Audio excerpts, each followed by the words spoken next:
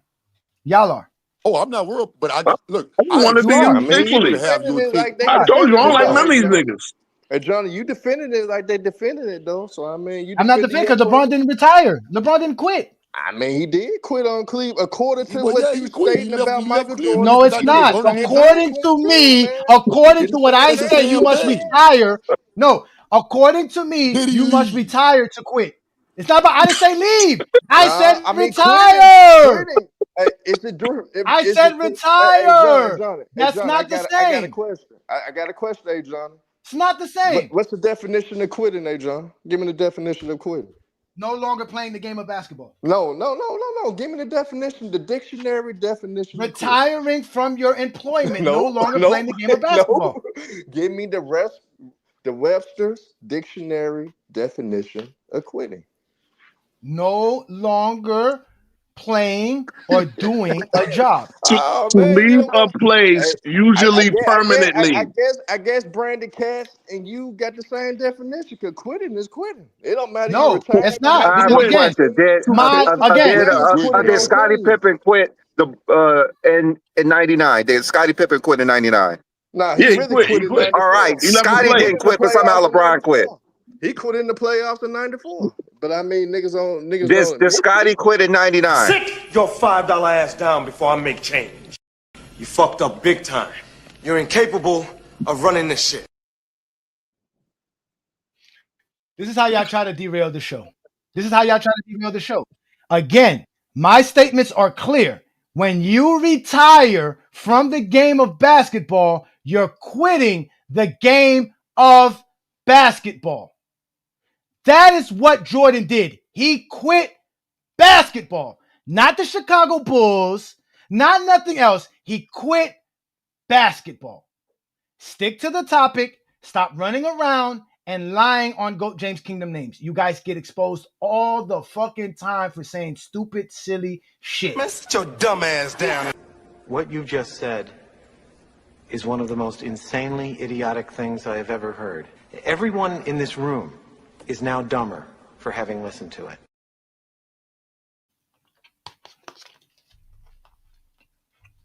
If Pippen didn't quit, LeBron didn't quit.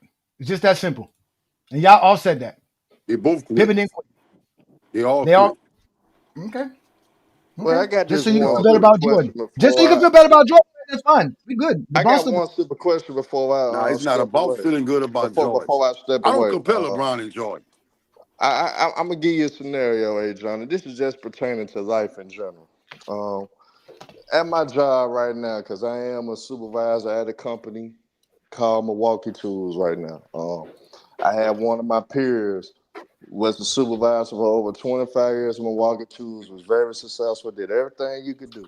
He decided to retire. So that person that gave great service to that company retired. So does that mean he quit? Because he retired after giving great service to that company. He quit his employment. For the amount of years, that he worked there. He quit his employment.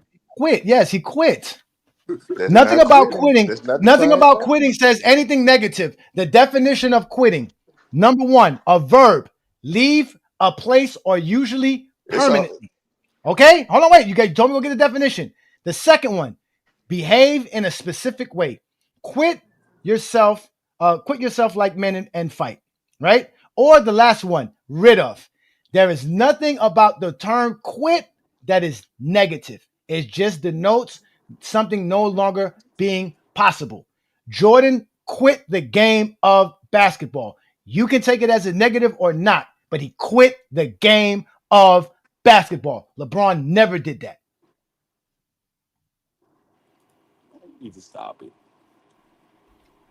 Y'all told me to go get the definition. I went and got the definition. So would that make all right, I got another question. So by Jordan quitting in 98, would that hurt his legacy or something? That's what I'm trying to see what your point is. Because I told you I watched your show. Quitting. Why would it hurt his legacy because he quit? Quitting and retiring is not. Why would it? No, B. I'm asking him because I said I watched. Quitting and retiring. My first time getting on. Again, it hurts you and your perception of Jordan, not mine. Jordan quit 3 times. He's still 5th on my list. Because you the first nigga. That. I know that. Life. I know that. You the first nigga I ever heard try to use that as a tactic. Like, it's not a tactic. It's just a fact. So all I'm asking is, That's your facts. It is. It can't be my facts. My facts is not facts. It's facts. I heard you. Because I heard you say this Bro, on your show quitting is multiple quitting. We times went over the when you definition. Can we debated please move with on? the LeBron thing.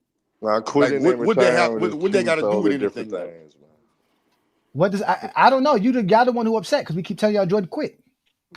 I do have a question. So, would you say that Jordan retired 3 times? He left his Would you say profession. Jordan retired 3 times?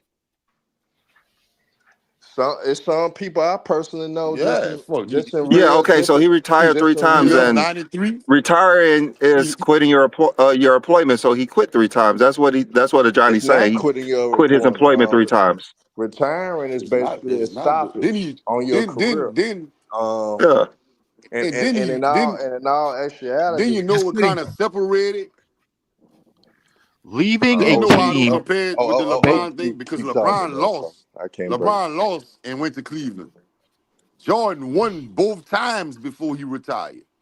That has nothing to do with quitting. He's still Has quitting. nothing to do with retiring from your employment? There's no positive or negative connotation What does that have behind to do with retirement from your employment?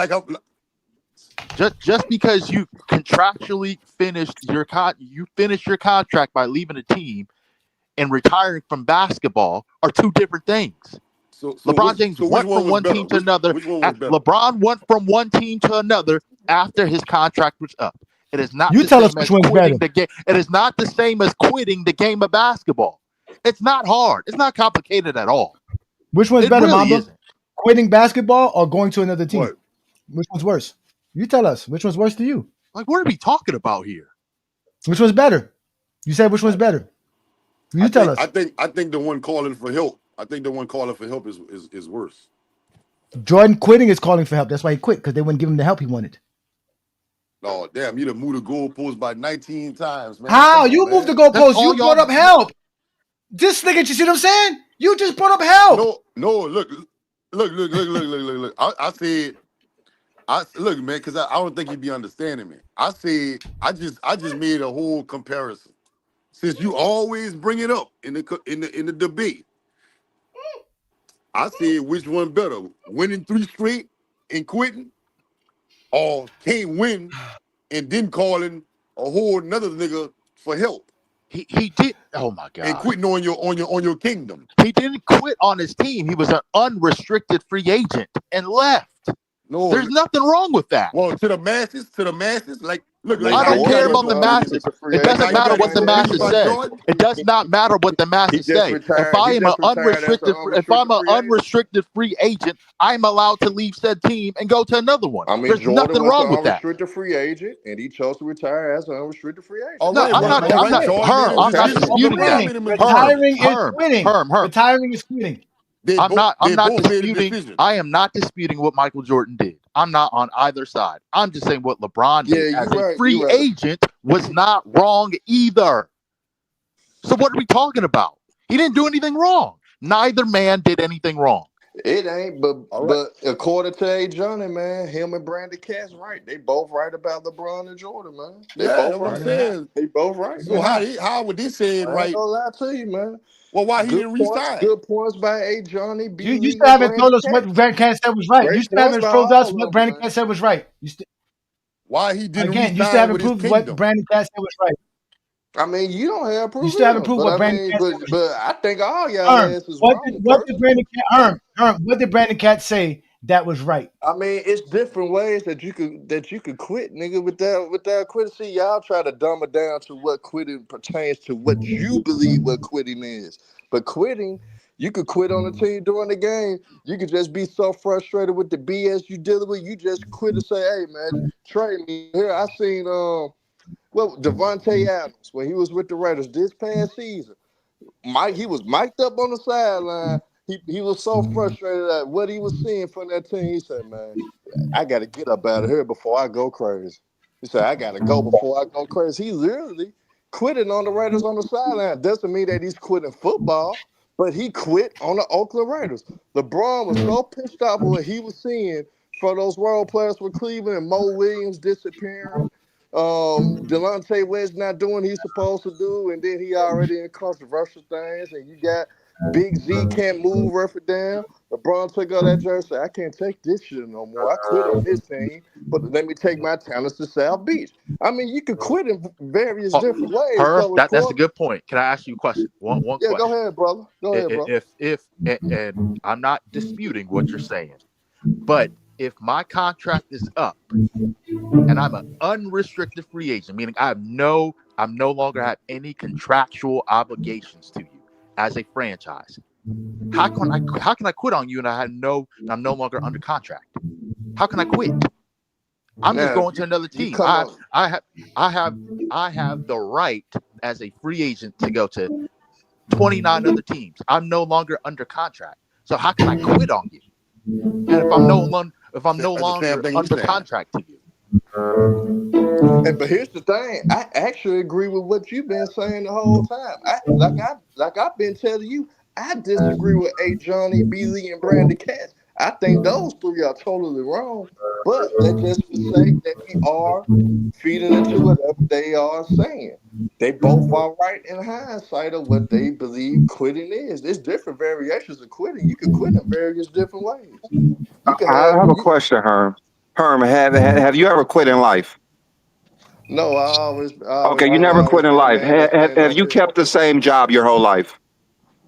But see, here's the difference. Okay, all right. So the things you're saying you don't believe. No. I'm gonna tell you this. I never quit. I never quit anything in life. Like if I have been separated from a job, it's because I stood on principle on something. Guess what? Me standing on principle and me being a fucking real man, I got fired. I got separated from my employer. So I never quit. I always got fired because I put myself in certain situations in my lifetime that I stand on business in certain situations, Billy. So to answer your question, no, I never quit any job I work. I always got them fired because certain stances that I took and certain things I wouldn't go for as a man. So the thing that the employer did is say, hey, we no longer need your services and give me a separation, let them fire me because they don't want to deal with somebody that's giving them pushback the way I was. So me, no, I never quit anything in life. Herm, you've never given a 2-week notice before? No. Okay. That's what I'm saying. I'm a guy that I always be consistent with want to just stay Brandon, one company. But Brandon, retiring is not quitting, but being a free agent is. I mean, yeah, it just don't make any sense. But see, it don't make any sense what y'all saying about. But you say you have never quit anything in your life. But LeBron changing teams like you changing jobs is completely different. You change your job, that's not quitting. LeBron changed his job, that's quitting. Didn't get a separation notice though either. LeBron didn't get separation notice. LeBron said, "Screw you, screw this place of employment. Screw I'm gonna go who? somewhere else. I'm gonna go somewhere else and employ at another job That's at what every another person organization." do who don't keep So the yeah, same he job their whole quit. life. So he quit. Yeah, he quit. So have you quit your job? Quit and went to Miami. If you never quit your job because you just He left, quit. what's LeBron James at fault for doing the same thing? No, I ain't do the all same I'm thing. saying, look, This is different. the I man left. ain't He quit. wanted to I leave. got He left. fired. So, but yeah, this as an going unrestricted free agent. You should go around telling people you got fired, buddy. I mean things, but see, here's the thing with B. Lee. I'm not a man. How many jobs have you had? You got fired at every job you had or something? I'm not a man that hides for anything. I'm just saying, have you got fired at every job that you had to leave? Yeah, but I ain't worked that many jobs either, though. So I only worked like the job that I'm at now is the 4th job I ever worked at in my whole So life. you got fired three times out of 4 jobs. That's pretty amazing. I mean, I'm just saying. I'm a guy that stand on principle. I'm a guy that's not going to conform or kiss anybody's ass. So me being that way, I put myself in certain situations because I've been told by upper management, hey, you need to conform a little bit. We love the way you do things, but just conform. Just start doing things the way we do. But I stand on business, but I know I'm gonna do what it took to where I got here in the first place. Is the Herm, reason why I got here because the way I was. Herm, So, yeah. this is So not at you you. want me to sell out like your boy LeBron? Hell no, I'll never sell out like your Herm, boy LeBron. this is not at you, but Ajani, B. Lee. Can you believe the times we're under now? If you are an unrestricted free agent and you refuse to go back to the team that you last played for, you are now considered a quitter. That is amazing. All because Jordan quit. Man, mind you, all because Jordan quit. Remember, the definition of quitting. This is what Ajani is talking about with that zesty Jeffrey logic. This is zesty Jeffrey logic right here. Yeah, just because they can't accept quitting, because to them quitting is bad. So saying Jordan quit is not enough. We have to make sure LeBron's there too, so they can say LeBron's just as bad as Jordan. Now, mind you, we said Jordan quit. We're not holding it against Jordan. It doesn't knock Jordan on our list. It doesn't do nothing. It's just an observation. He did quit. It says it right here. Leave a place, usually permanently. When you retire, you permanent. But except for Jordan. Jordan's the only person that retires and comes back. Right? Again, behave in a specific way. Rid of. Jordan quit the game of basketball. That is the quitting. As a not winner. Doesn't matter if you're winning, you still quit. LeBron's about to play 23 straight years in the NBA, and somehow he quit multiple times. Do you realize how that makes no sense? Look. But well, the guy who retired multiple times never quit. Never quit. But look, Took him 20 years to play 15 seasons. Let me talk to him, OG. Believe this is how desperate. This how desperate you are. You so desperate to cook somebody that you don't listen. I told you from the jump. I think you, Ajani, and Brandon Katz are totally 100% wrong. I don't ever think LeBron and Jordan ever quit anything pertaining to basketball. But you guys, all three of y'all, trying to cook each other so bad and cook Jordan and LeBron so bad. Like I said, I watched multiple shows. Y'all selling wolf chicken. Again, Herm. Stop putting words in. Again, stop putting words in our mouth. We never said Jordan quitting. You said what you said. No, that's what you heard. All we said was Jordan quit. You took that as us bringing negative. All we said was he quit. That's your problem. It's not our fault that the information we provide you can't accept. We do not hold Jordan, hold it against Jordan that he quit 3 times. We don't. We just don't. But he did quit 3 times. Why you bring it up, though? Huh? Because he did quit. Because y'all lied and said. Wait. I brought it. Hold on. You asked me the question. I got to answer it. I brought it up because you lied and said that they broke up the team when it was Jordan who broke up the team. That's why I brought it up. Jordan broke up the team. That's the facts. Nah. I mean, quit is just it's just not nice to say to people. If you're an owner, if you're an employer, I know when I quit my job, it felt good. I know it felt good. When I said I'm quitting, I'm giving you my 2 weeks notice. I felt good. I never quit a job and said to myself, damn, I don't know what the fuck I'm doing. I was happy when I quit a job. I don't know about y'all. I don't know about y'all. I got Bron in my top 5, man. Bron one of the greatest ever do. So do we have Jordan as well. Longevity, need to go. Again, everybody who says quitting is harsh. It's all subjective. Everybody who says quitting is negative and harsh in the comments are zesty Jeffries. Every last one of them.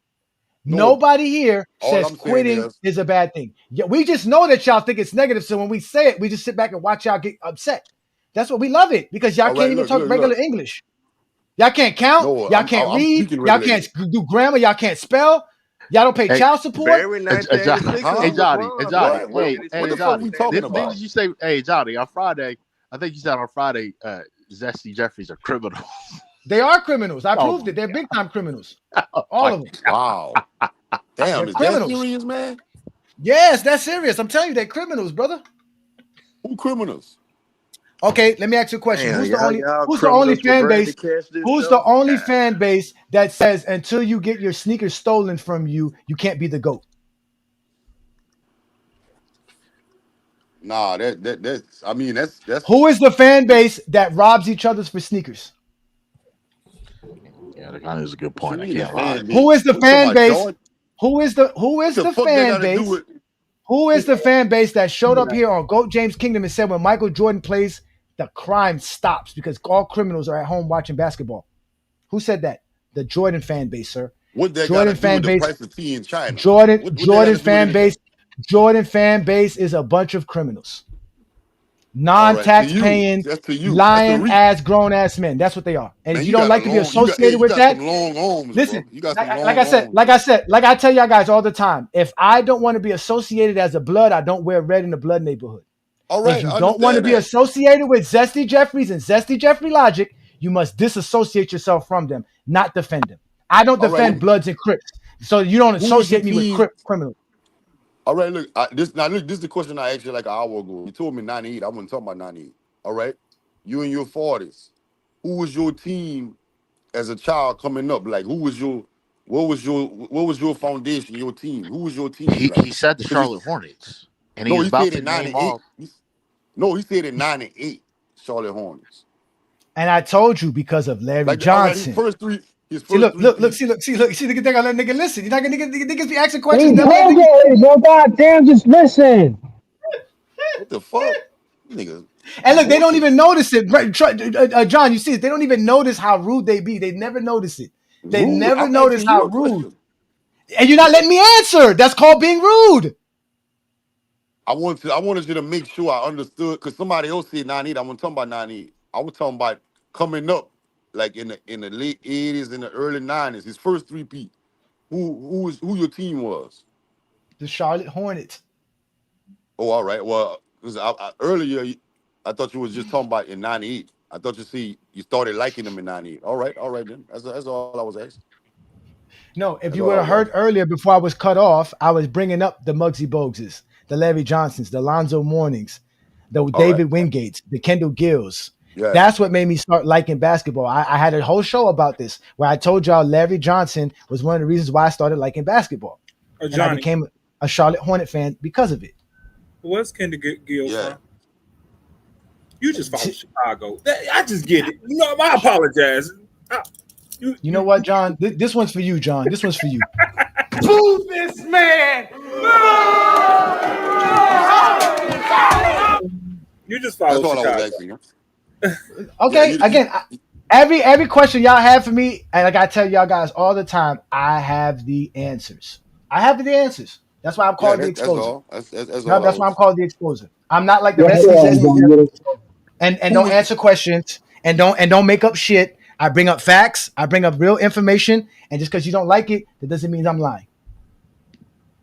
All right, I got another question. What makes LeBron your GOAT? Like, what make him your GOAT? Like more superior than Jordan? What make him your GOAT? You're not gonna like the answer Because of anyways. the stats, Let me because of the give winning. him the answer. Let me give him the answer.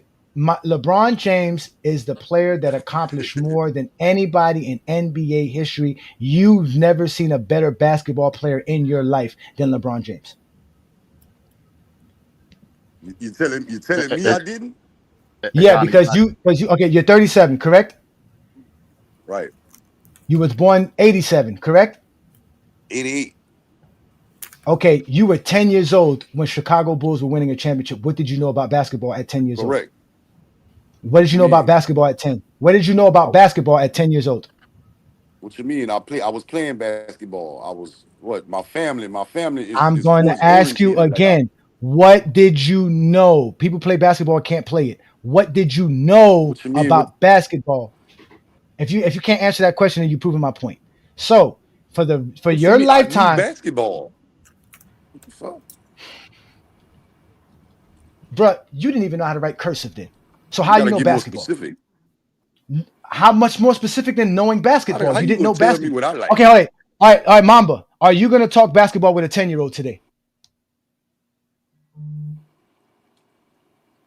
No, I'm not. What you mean? But I can though. What I know some conversation are you gonna hold? 10-year-olds. Okay, all right. Okay. What conversation are you gonna hold with a 10-year-old about basketball? Whatever we see on TV, we could be watching the game together. That don't mean he don't know. I might know more than him, but that don't mean he don't know basketball. What is he gonna know that you're gonna listen to and pay attention to? I'm talking about. Look, me and a 10-year-old could be watching the game right now.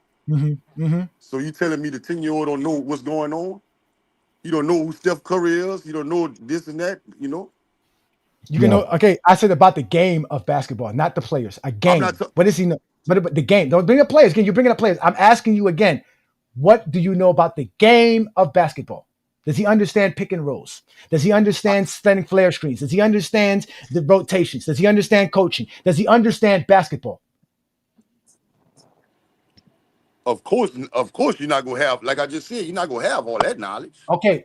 So now that you not have that and you agree to that, at 10 years old, whatever you saw of Jordan, it was not enough for you to know. So you saw the greatest basketball player of your life with the greatest mindset of your life as LeBron James. You never saw nobody greater than LeBron James. Well, yeah, I saw more than one person greater than LeBron James. That's just my opinion. Who's that? Kobe Bryant and Michael Jordan. You didn't see Michael Jordan play. So what did Kobe Bryant do that's better than LeBron? All right, well, we're gonna take Jordan out of it. We're gonna take Jordan. Yeah, because you didn't see Jordan. Because you didn't.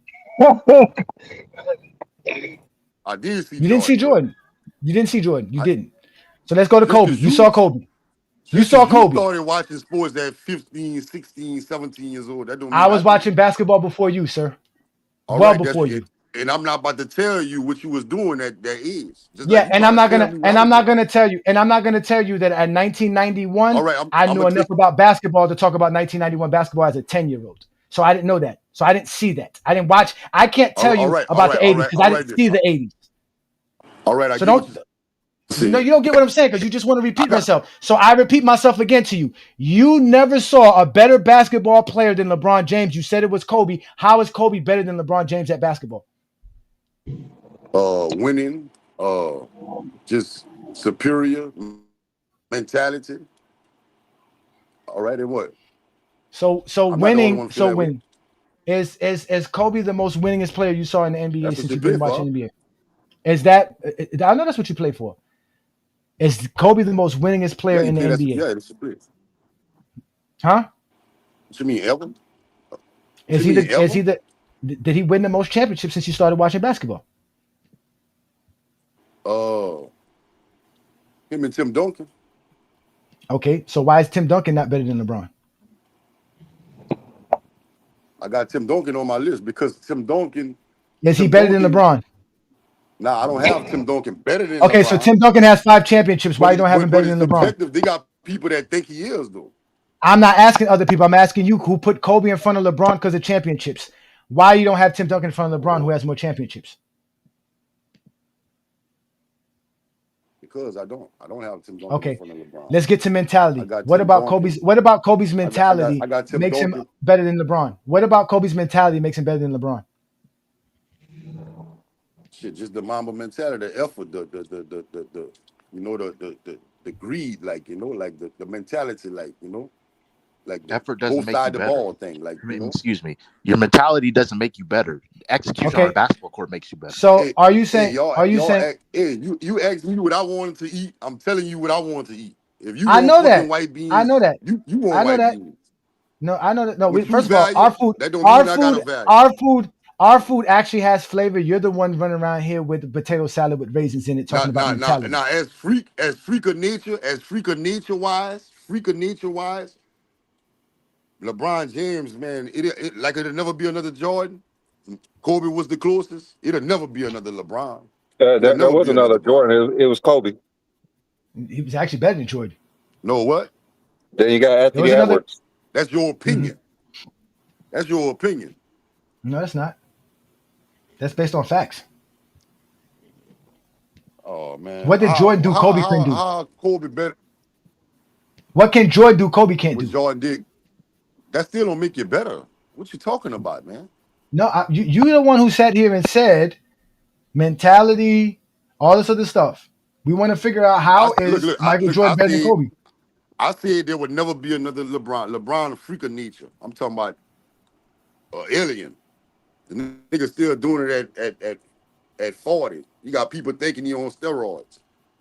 Like still averaging 20 plus and all that done. Longevity, he my GOAT. If that's part of my criteria, longevity is in numbers wise, he's my GOAT. But as for dominating in your era, controlling your era in the span of years, and not letting nobody eat in your era, he's not my GOAT. I do have a question. How can you say that Kobe's better than LeBron, but their head to head and their stats all favor LeBron? Like how can you? What rationale do you have to say Kobe's still better? What you mean? They're 16 to 6. 16 wins, 6 Oh, losses. you And talking about LeBron the regular averaged more season record? points, more rebounds, more steals, more blocks, more More assists, everything. his higher percentage. LeBron go look. If LeBron keep playing, he gonna have 100,000 points. I'm No, not this talking is about no head to total head shit. versus Kobe. This is head to head versus Kobe. Winning You talking and about regular stats, it season? favors all LeBron. You talking about regular season? Yes. Because that's the only time they played each other in the regular season, right? Yes. Head to head. Yes. All right. Since you going with that metric, I could say Kobe ate the teams that he was letting knock him out. Since you going with that metric, I don't know what the that teams means, that but knocked LeBron out. okay. No. I want Well, you to explain let me why break it when down. they The play teams that together versus each other, why is the winning and the stats so lopsided towards LeBron? because I don't go by that. Fucking Gilbert Arenas So scored. okay. So you don't go Gilbert about Arenas scored 60 points against the playing versus Lakers. each What that other. mean? He better than Kobe? They play versus each other. They played in the same era. They competed And like versus I each other. said, Gilbert Arenas scored 60 against the Lakers. Does that make him better than Kobe? So you mean to tell me that they're playing Answer the versus each question. other and LeBron's outplaying them and you still say Kobe's better? Gilbert Arenas scored 60 points in a regular season game against Kobe. That's Does one that make game. him better? That's one game. We're talking Did about he for a win 16 13-year times? stretch. No, 16 We're talking about times, a sir. 13-year stretch. I understand what you're saying. You throwing in, of course, LeBron in the regular season. LeBron no one's beating the Lakers, but them same seasons, the team that knocked him off, Kobe was.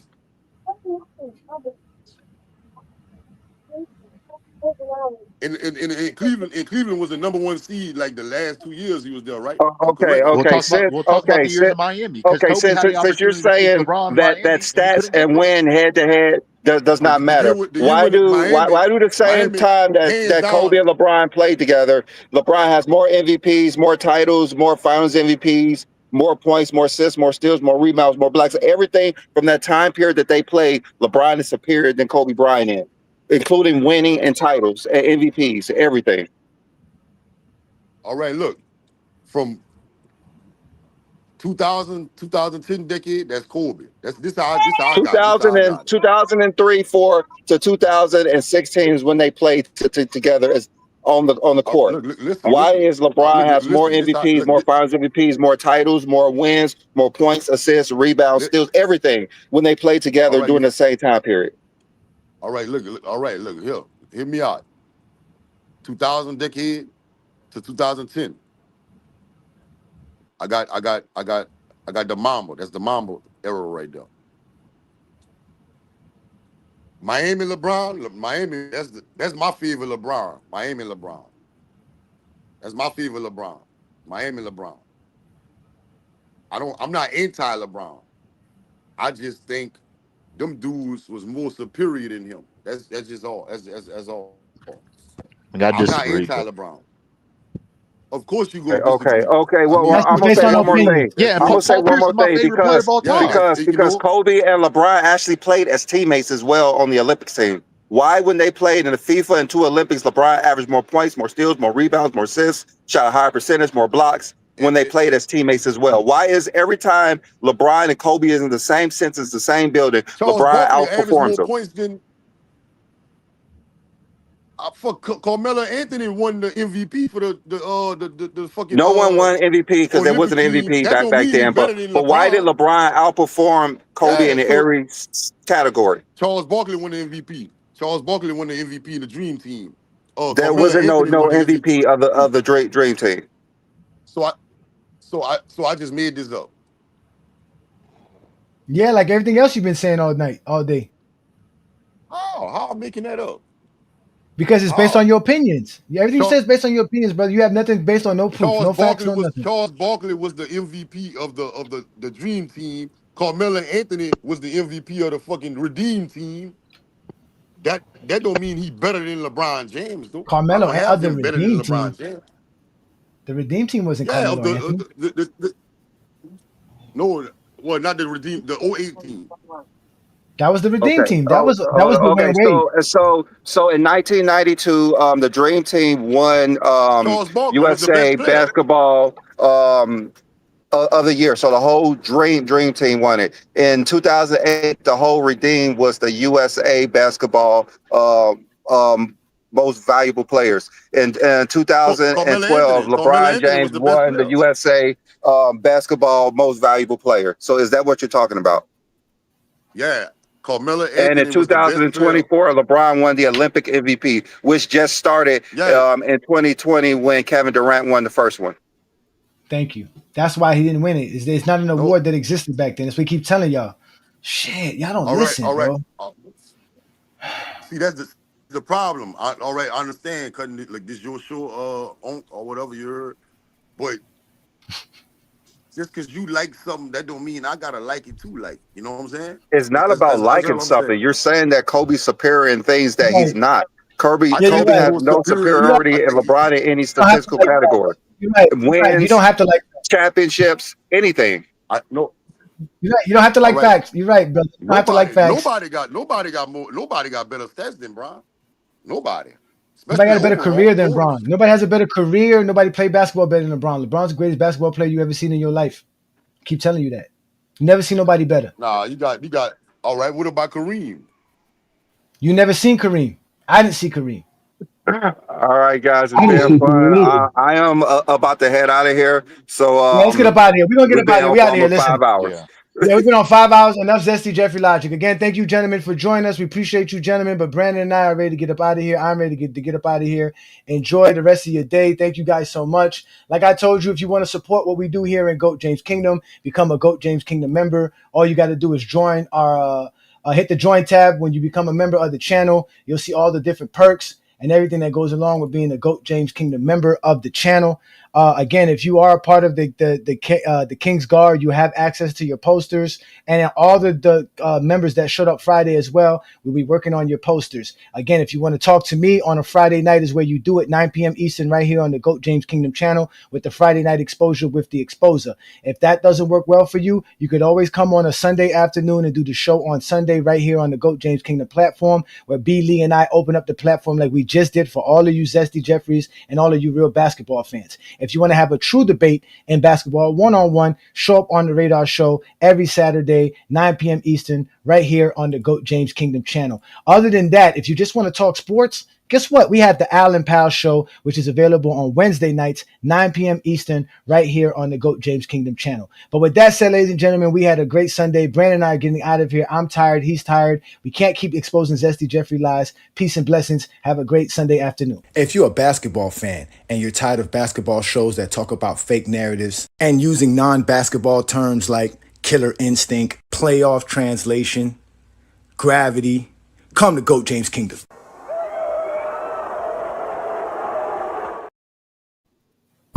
Welcome to GOAT James Kingdom, where basketball lives forever. You get to enjoy B. Lee and Ajani talk basketball every Sunday noon Eastern time right here on the GOAT James Kingdom channel. Support by subscribing, and also check out the membership at GOAT James Kingdom.